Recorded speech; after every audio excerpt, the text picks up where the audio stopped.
It's all over, Poirot. Open your eyes now. Hastings, this is the last time. You behave yourself, you two.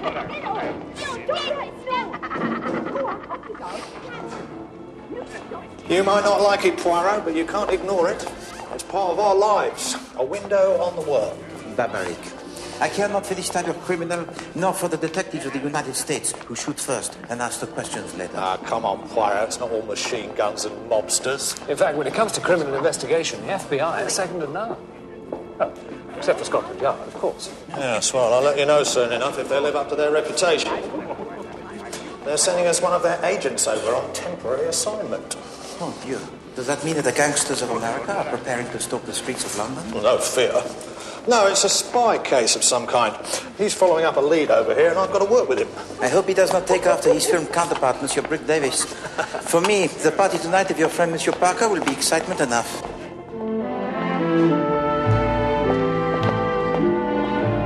This can't be the place, surely. There must have been some kind of mistake. Camden Hill Gate.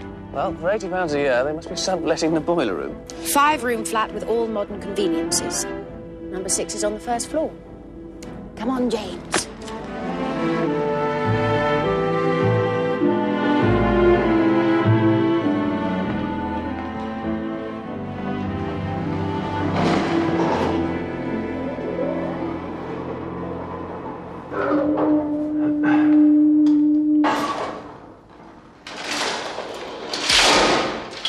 Don't tell me. Number 6, the cheap flat. Don't waste your time, dear. It's been let. And rude. The moment I uttered my name, they slammed the door in my face. Stella? Perhaps they just didn't like the look of her.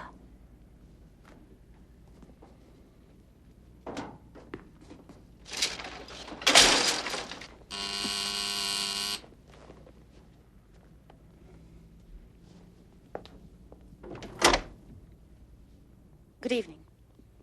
We understand... Name? Robinson. Mr. and Mrs. Robinson. We were hoping... Oh. Thank you.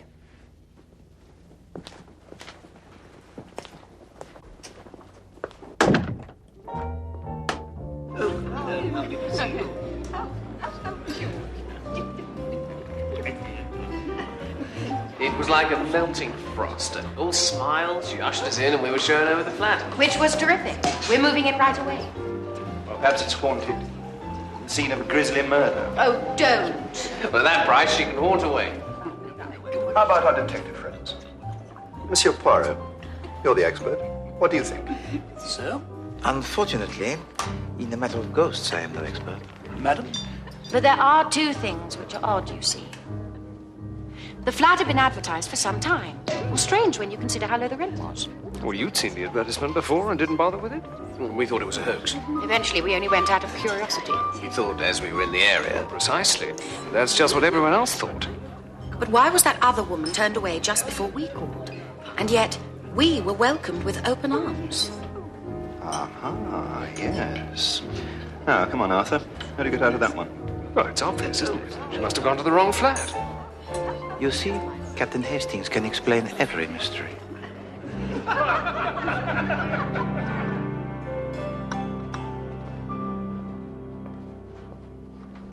Thank you, monsieur.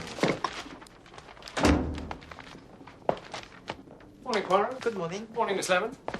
Mr. Poirot's been telling me about your skillful deductions at Teddy Parker's party last night. You know, Poirot, I sometimes think you don't give me credit where it's due. I know it all seemed rather simplistic to you, but I was merely being tactful. Tactful? Well, it's obvious, isn't it? The Robinsons have overlooked something in their agreement. They'll find out what it is soon enough. I just hope it doesn't come as too much of a shock. I see. Well, Hastings, I'm glad that you show concern for the problem of the Robinsons. It will make our inquiries all the more worthwhile. Inquiries? What inquiries? Come, Hastings, before you become buried in the pages of the racing. I can't see why you want to waste your time on such a trivial matter. Hastings, you do surprise me. I am well aware that this modest case has not the same dramatic appeal as the dealings of Monsieur Cagney and his G-men. Even so, it is a mystery and worthy of our attention.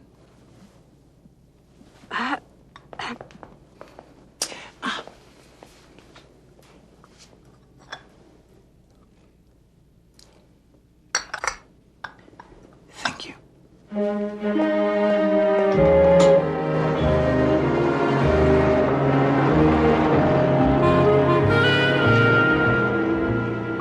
So, this dame thinks she's heading for the handoff. What she ain't thinking is Federal Agent Burt is playing for the home team. And with the FBI quarterbacking and you guys from Scotland Yard running interference, she ain't gonna make 5 yards, never mind the touchdown, right? Right. Let's move our butts. All right, lads. We'll reassemble at midday. Poirot, this is Federal Agent Burt. May I introduce Hercule Poirot, the private detective, and his associate, Captain Hastings. The American crime buster. Jap, I hope you're not so short of manpower you're hiring a Seamus. What are they good for? Chasing lost dogs. This is a matter of international security we're dealing with here. I have no intention of hiring anyone, Burt.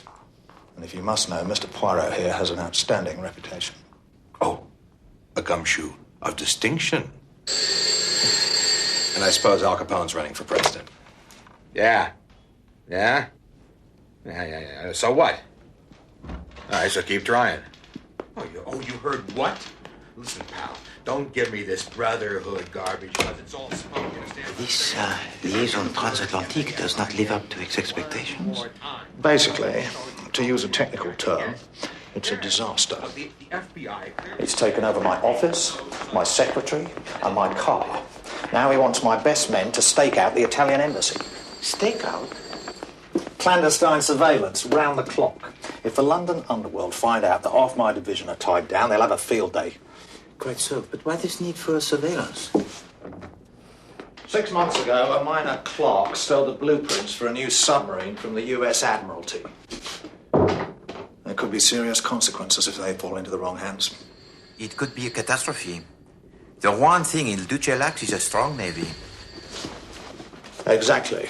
And apparently, with half a dozen of these submarines, he could control the Mediterranean. The FBI's found out that a woman's got the blueprints and she's come to London to sell them. Now I remember. Was it not the Romero affair? La femme fatale who dared to double-cross the mafia, huh? Was she not at some point in her career a canary? A canary? Yes, that's right. A dance band singer. What Mr. Burt calls a shantoozy. Good grief. Really, Hastings, you must try to keep up with the modern idioms, huh? And she is here now? Jim, step into my office for a minute, please.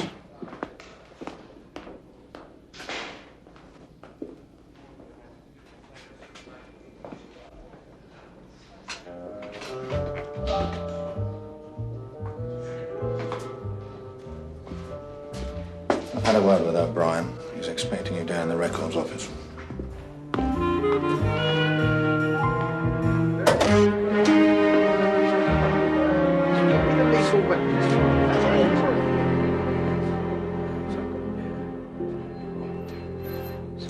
Sorry about the delay, sir. There's a few Robinsons on file. The Robinsons we've got are a drunken disorderly, an assault on a member of the clergy, and a throwing stones with intent to do damage to the railway. Nothing on a Stella or James Robinson. You see, they're just a nice, innocent couple. During the last 6 months, can you recall any crime as yet unsolved where the chief suspects might be a young couple? Nothing comes to mind immediately, sir. There's that Bonnie and Clyde, of course. But they're at large somewhere in the American Midwest. And let us hope that is where they remain. But they're friends of Parker's. I've known Parker since we were at school. He doesn't have friends who are criminals. Monsieur Poirot? Monsieur Paul, good morning. Good morning. This is my associate, Captain Hastings. Morning. Should we go in? Thank you. Magnificent facade, isn't it? Yes, indeed. One of the finest I have seen in London.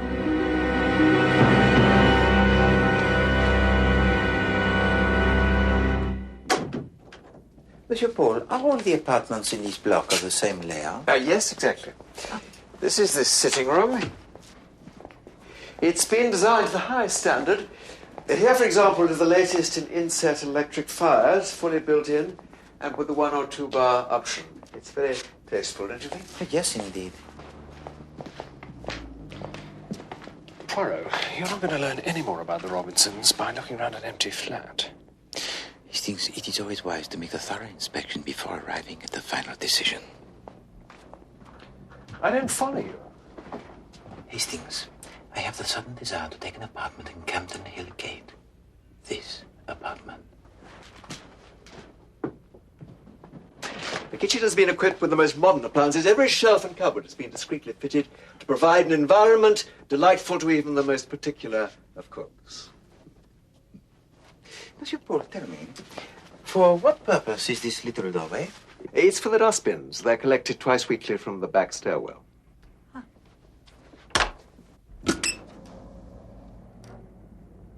It would appear that the architects have thought of every convenience. Why don't you examine the place at your leisure? I'll wait for you downstairs. You are most kind. Not at all. Take your time.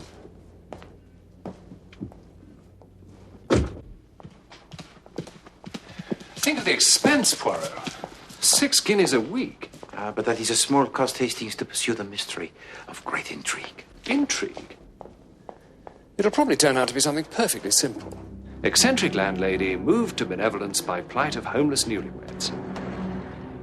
But this does not explain, Hastings, why the cheap flat below this had been advertised for so long and nobody took it. Well, perhaps they all found something wrong with it. And the Robinsons did not? Did they strike you as being the gullible young couple, Hastings? No, they didn't. So we may assume that they possessed a special quality that the others were lacking, no? Just an ordinary couple. Voila. There lies the intrigue.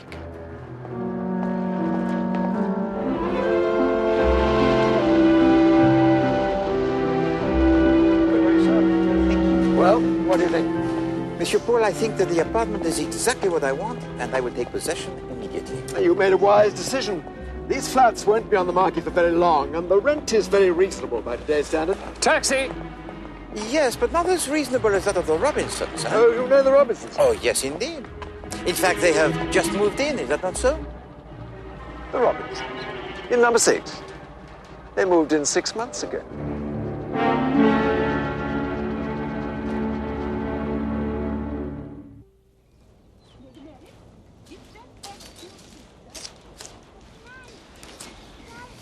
Splendid party the other night. Glad you enjoyed it, Hellboy. Those Robinsons seem very pleasant. What does he do you know? Mr. Robinson? Do? I'm not sure. Hasn't been in town long. Salt of the earth, though. Where are they from? I don't know, out of town somewhere. So how do you know them then? Well, that was a bit odd, as a matter of fact. Yes? Yes. Veronica and I were at the theatre. We'd ordered some drinks for the interval. And when we got there were these people drinking them. Really? Absolutely. Well, it seems we'd ordered the same drinks. Our little chitty said number 6, and theirs was number 9, and it was upside down. Dashed awkward for a moment there. I see.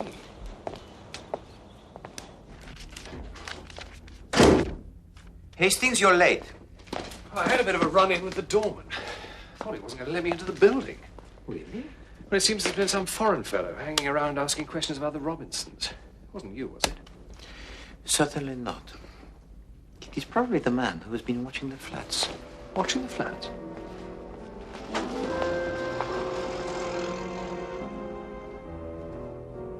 Maybe they're not as innocent as they seem. Suppose they're tied up in some shady import-export business. Drugs. White slavery. Hastings, you have the most fertile imagination. Well, nobody seems to know where the Robinsons have come from. Parker doesn't know anything about them at all. Perhaps they've just returned from abroad. If this is true, Hastings, you will soon have the opportunity to find out. But now, please, we must begin our work. Oh, and Hastings, please bring my valise. Right.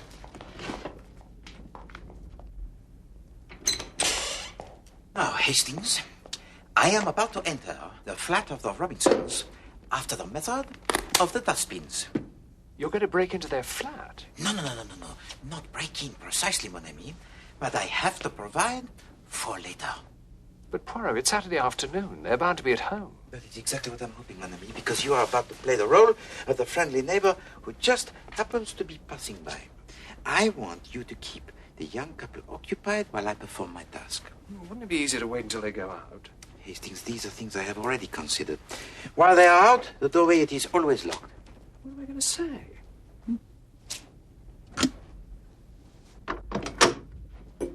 Captain Hastings, do come in. Hastings, what brings you to this neck of the woods? You ask me. The natural curiosity of the private investigators prompted this visit. No, not at all. In fact, I had some business to attend to in the Brompton Road. When I remembered you were living nearby, I suddenly thought the Robinsons, of course, they're bound to know. Now, should I use badger hair, or will an ordinary brush do the trick? I'm sorry? Well, what I want is a sort of impression of graininess without it being too obvious. I don't want it to look ridgy. I mean, it sometimes does look ridgy, doesn't it? I'm dead set against that. You see, you've got the choice. Horsehair, hog bristle, or badger hair. And apparently, a fine steel comb produces the same effect, only it's better on walls and floors, more defined. Captain Hastings, what would one be doing with badger hair and a steel comb? Oh, didn't I say? Dragging and combing. You know what a fine effect it creates on woodwork. Only I'm not exactly a dab hand when it comes to decorating, so I thought I'd call on you for an expert opinion. The only time I ever did anything like this was when I creosoted the dugout in France. Not like you, with all the work you've done. Hastings, we haven't done a thing. We only moved in yesterday, and I have to admit I wouldn't know a badger hair brush from a bucket of beef stew. Oh, you're too modest. I'm sure you were both influenced by the spirit of the Renaissance during your time in Italy. Italy? Whatever gave you that idea? Didn't Parker say you just returned from the continent? No. We came down from Cambridge when James was offered a position at London Mutual. We've never been on the continent.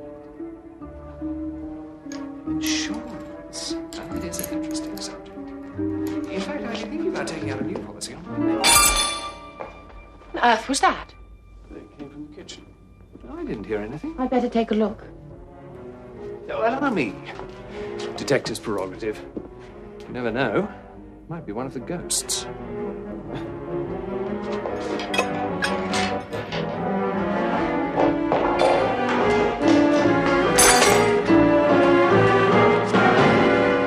Wind blew it open, I expect. I should keep this bolted if I were you. You never know who's about.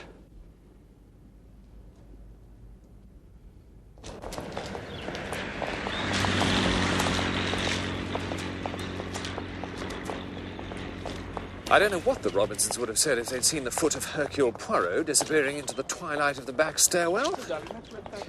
I am indebted to your quick thinking, mon ami. I can't believe the Robinsons have anything to hide.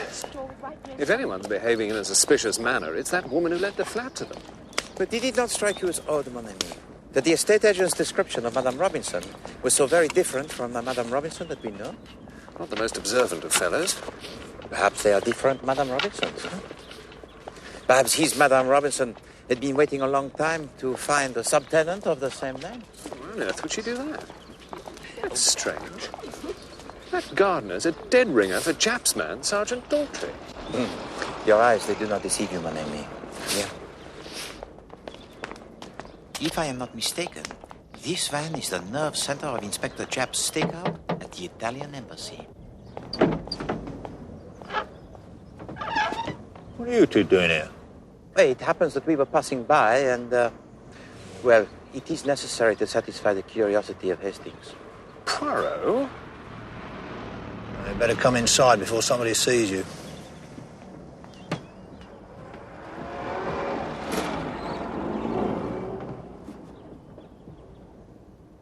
So, look, all the exits are covered, front and back, and we have a couple of unmarked cars just standing by in case she decides to take it on the lam. Whichever way, as soon as Carla Romero shows up, we're ready to nab her. A well-staged operation, Mr. Bird. I'm glad I could be of some help. Who is that man? Oh, he's in and out all the time. Some tourist in trouble, I guess. Suppose Carla Romero never comes, huh? Suppose she sends someone else. All right. As a private dick, what would you do? Huh? Just walk right in there and ask them to call us when the blueprints show up? I would concentrate my efforts on trying to find Carla Romero. She is a young, attractive American, and traveling alone, she would be a figure most conspicuous. Alone, she might, but we know she's traveling with an accomplice. Monsieur Bird, I understand that she has had some dealings with the mafia. When will you guys understand there is no such thing as the mafia or the Black Hand or the Cosa Nostra? Sure, there's some immigrant families of mainly Southern European extraction who push each other around, but organized crime, no, sir.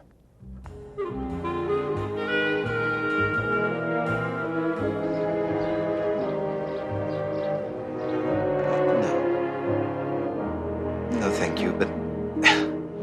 Yes, I'm sure that she is. Yes, but you see, that is of no interest. No interest at all, none whatsoever. But thank you, yes. Goodbye.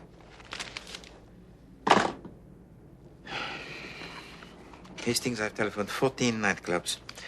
8 of them have the Chantuzis, but none of them American. 3 of them have the male crooners, 1 of them has a magician, 1 a pianist. Then the Black Cat won't answer the telephone. What are you looking for? Suppose, Hastings, that Carla Romero is forced to return to her old trade to support her while she is waiting to sell those documents. That's possible, I suppose. Why are you so interested in Carla Romero all of a sudden? Why not let the FBI solve their own cases? But there is a connection perhaps with the Robinsons. The man that I saw entering the Italian embassy is the same man who has been watching their apartment. And do you not find it intriguing, Hastings, that the only club who did not answer the telephone was the Black Cat?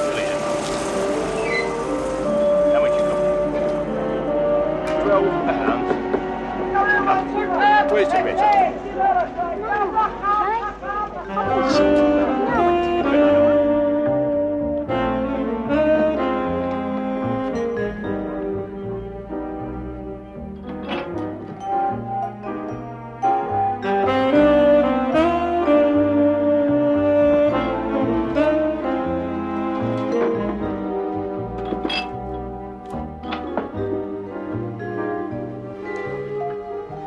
Good afternoon.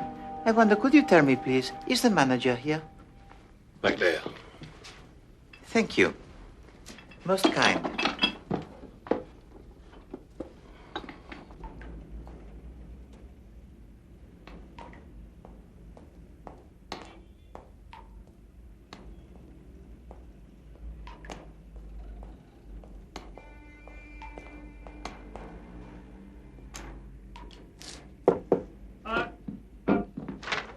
Just a minute. Who is it? Hercule Poirot. Come again. Poirot. And you? I've got nothing to hide. Bernie Cole. Come in. Thank you.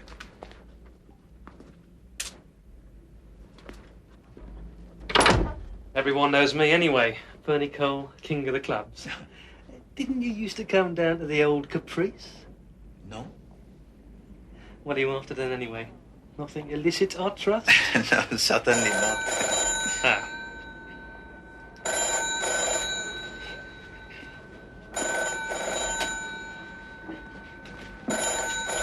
Pardon, monsieur, but is that not a telephone under there? No. Well, yes. Drives you mad, doesn't it?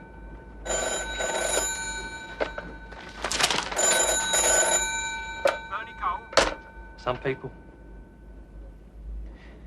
Monsieur, Mademoiselle Elsa Hart is singing here, is she not? Who wants to know?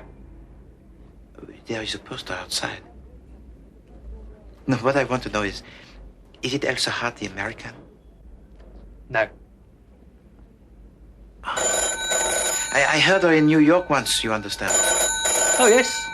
Oh, she's Canadian. Like those Dion quintuplets. It's going to be all the rage soon. Canada. We'll have Canadian this, Canadian that. Bernie Cole can always spot a trend. Known for it.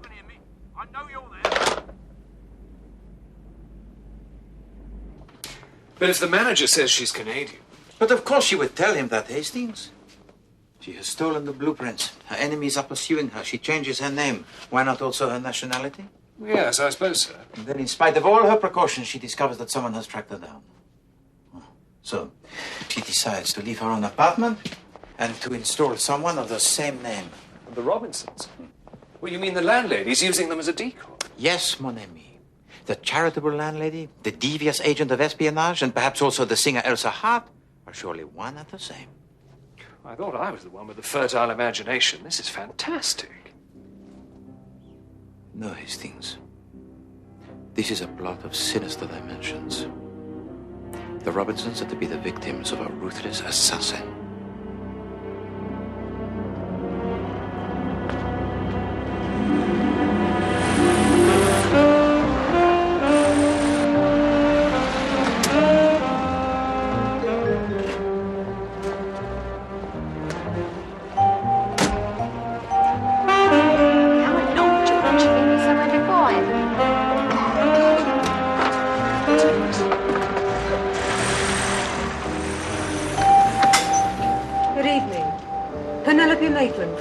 Companion. I sent a note round earlier. Ah, yes. Very nice, too. Please come in.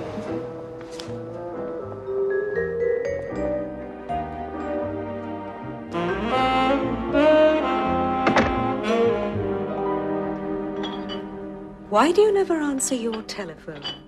You get all these nuisance calls these days, don't you? A friendly word of warning, my dear. She wasn't keen on the idea. She may seem a bit frosty. Put it down to artistic temperament.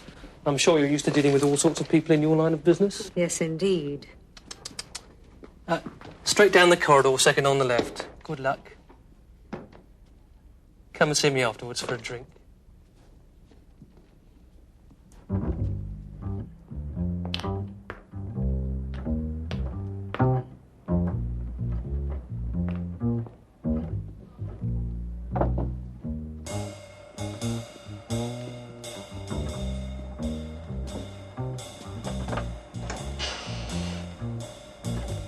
Miss Elsa Hart? Yes? Penelope Maitland from The Ladies' Companion. Why don't you come in?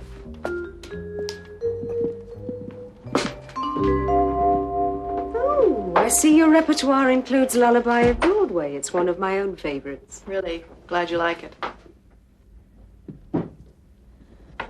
Now, Miss Maitland, why would the readers of the... Ladies' Companion. Right. Why would anyone want to read about a nightclub singer? It's the glamour and the romance, Miss Hart. The image of the modern woman. Now, I understand you've only been in England a short time.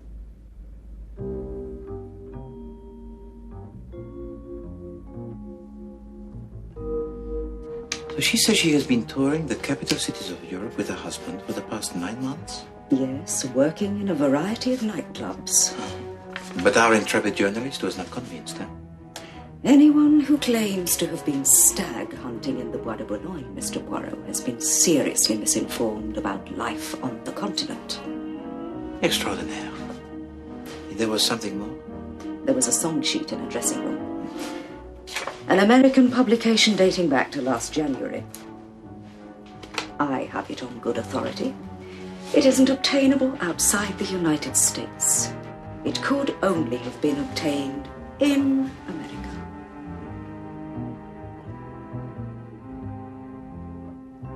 Miss Lemon, I believe that the newest recruit of the Ladies' Companion has made a scoop.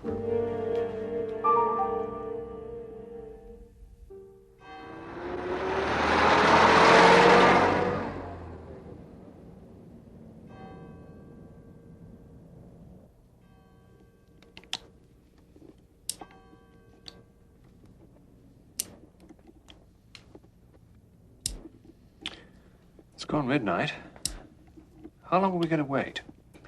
All night, if necessary, mon ami. I am afraid you may lose your beauty sleep. I wouldn't get a wink anyway. Trying to fathom out who's who in this espionage business. It is a devious affair. How did Romero manage to steal the documents in the first place? Carla Romero was not a thief, mon ami, but a temptress. Hastings, I will recount to you the little history. It is a story that will remind you of your favorite cinema. To begin, we have to go back 6 months to the east side of New York, where the notorious Carla Romero was working as a singer in a nightclub.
She had sought out and seduced a young clerk in the American Department of the Navy.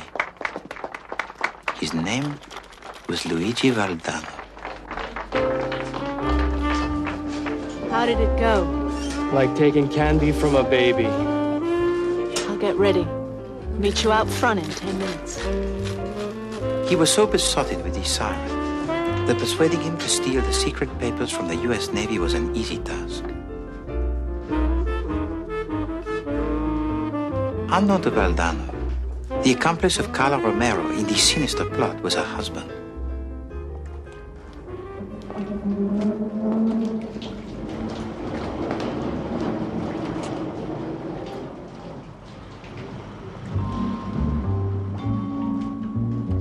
That same night, Valdano drove Carla Romero to a deserted wharf, where he believed she had arranged a rendezvous with an agent of the Italian government.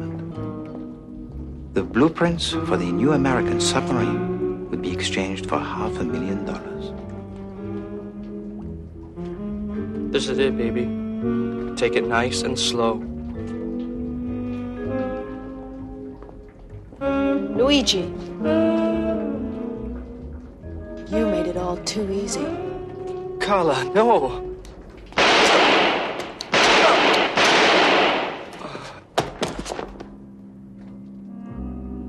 Goodbye, lover boy.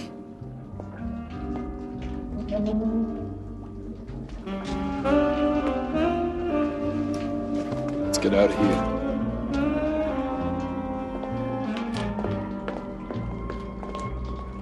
Their instructions had been to deliver the blueprints to the contacts in the Brotherhood. But Romero and her husband had a better idea. Instead of passing the documents to her masters in the Mafia, Carla Romero and her husband fled across the Atlantic under the name of Robinson to sell the documents for their own gain. Then they discovered they had an assassin on their trail. Yes. The deception of Carla Romero so infuriated the Mafia that their code of honor would demand revenge.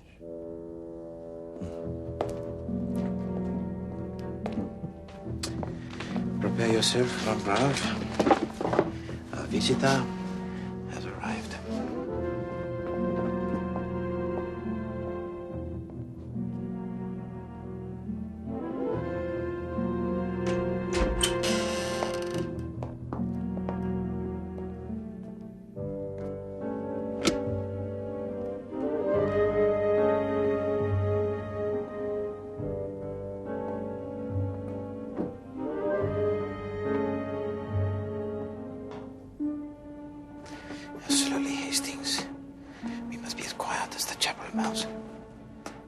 I still think it would have been safer to evacuate the Robinsons.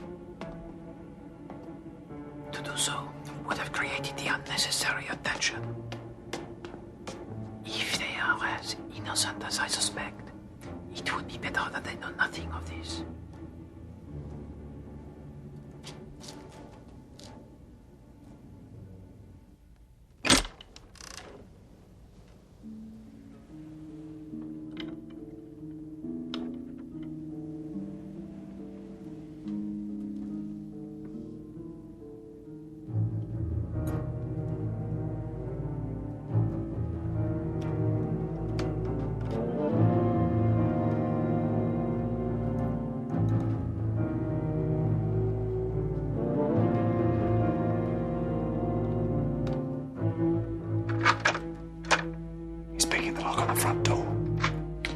Pass me your revolver.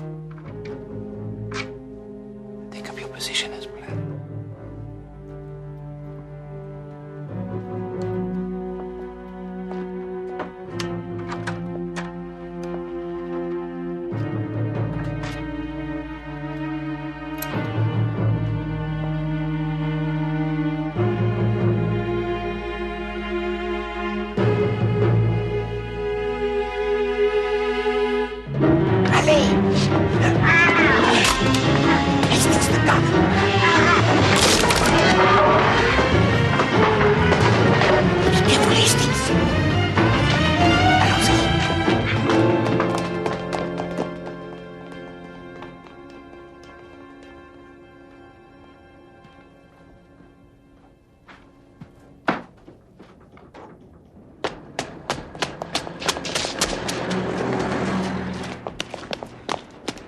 Nowhere to be seen. Poirot, this is a disaster. Well, do not worry, mon ami. He will not return here tonight. Our young friends are safe. But now it is time to make our acquaintance with the elusive Carla Romero.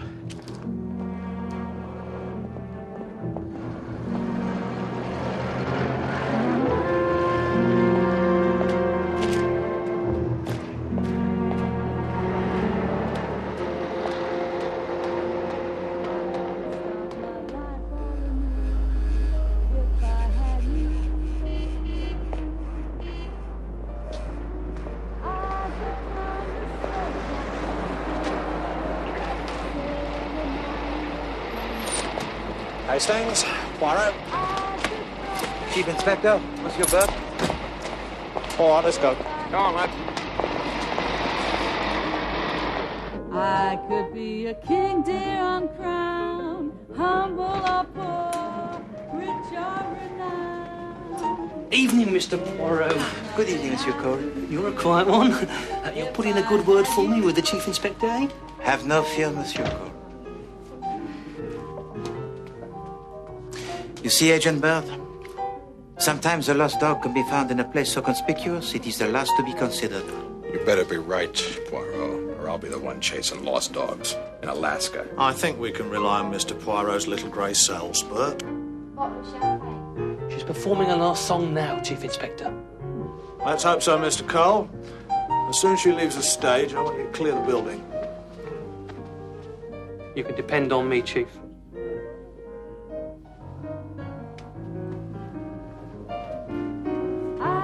That's Carla Maria Romero, all right. Sail the mighty ocean wide. Let's tackle her. I could cross the burning. What do you think you're playing at, Clark? You can't go waving guns about. Give that to me.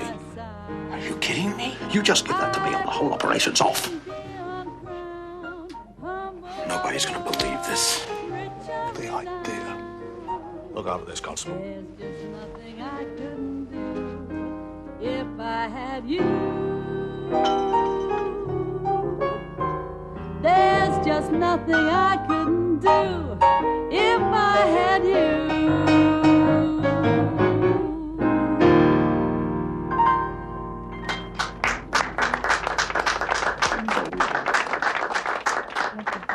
Right.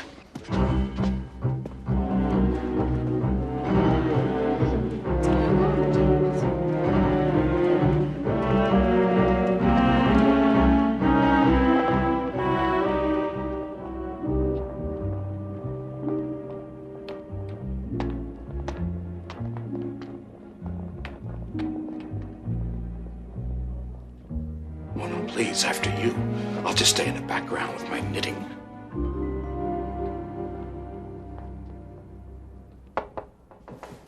Yeah? Ah, Mademoiselle Hart, I had hoped to find you here. Monsieur. This, deputation of admirers or something? Ah, well, in a way, yes. Mademoiselle Hart, indeed, you have a fine voice. Can we just do this? All right, all right. And the life of the chanteurs is a glamorous one. Are we going to talk her to death or what? But your real talents, mademoiselle, the cunning and deception are far more taxing, no? What do you think you're doing here? Is this a party or something? Yeah, a farewell party, sweetie. Mademoiselle Hart, would you prefer to be called Carla Romero? Or perhaps even Madame Robinson? With an assassin on your trail, you substituted the other Robinsons into your flat. You have been very clever, but there is one thing I must know, madame. Was it you who first realized the value of Valdano's position at the Department of the Navy? Yeah. I had all the big ideas. They just palmed all the greenbacks. And there could never be a position for a woman of your ingenuity in the... in the Brotherhood? Brotherhood. Look, the FBI is unequivocal in this matter. There is no such thing as the goddamn Brotherhood. They wouldn't listen to me. Oh, yeah. So you thought you'd just take on the whole world, huh? Well, it's the end of the road for you, lady. So why don't you just hand over the blueprints now and we can all go home?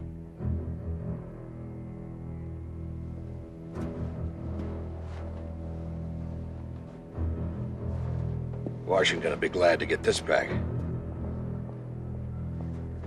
I move it. You two.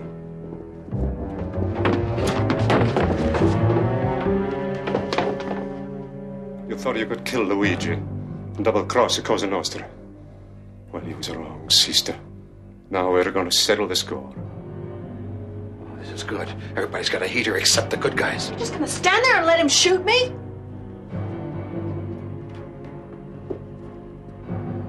That's my gun. No, mon ami. I have no time for these so-called mobsters of America. I have seen enough of this charade. One more move is good night.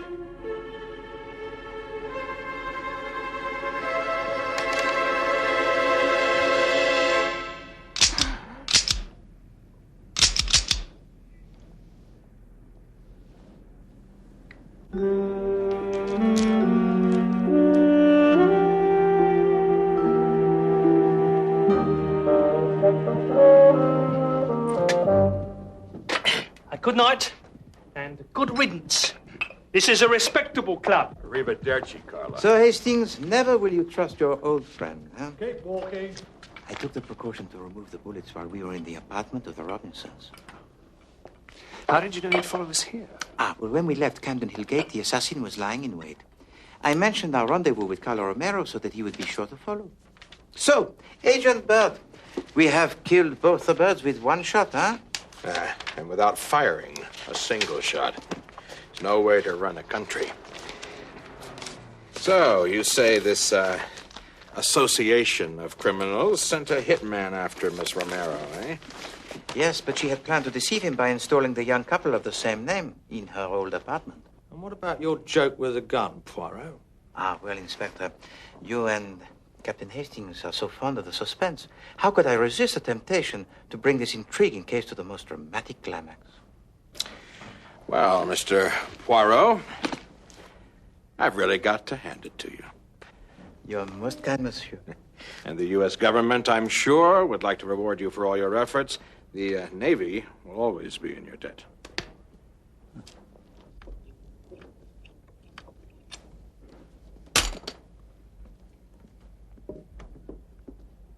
Tea's ready.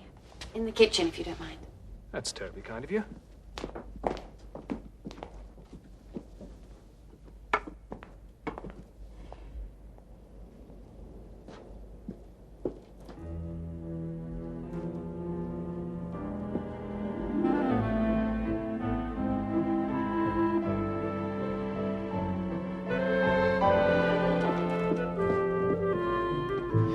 A gang of burglars working the whole building. Quite extraordinary. Do you expect to catch them? Unfortunately not, madam. They were a professional outfit. They would have had a man on watch. By the time we arrived, they were gone. I suppose we should be grateful nothing was stolen. And we should thank Captain Hastings for his vigilance. Because if he had not noticed that the door for the dustbins had been tampered with. I say. Look at this. Now, there's a real professional's tool, if ever I saw one. Very careless to leave it behind, if you ask me. Perhaps I should have it checked for fingerprints. You will find nothing, Chief Inspector. For the real professional, he wears the gloves.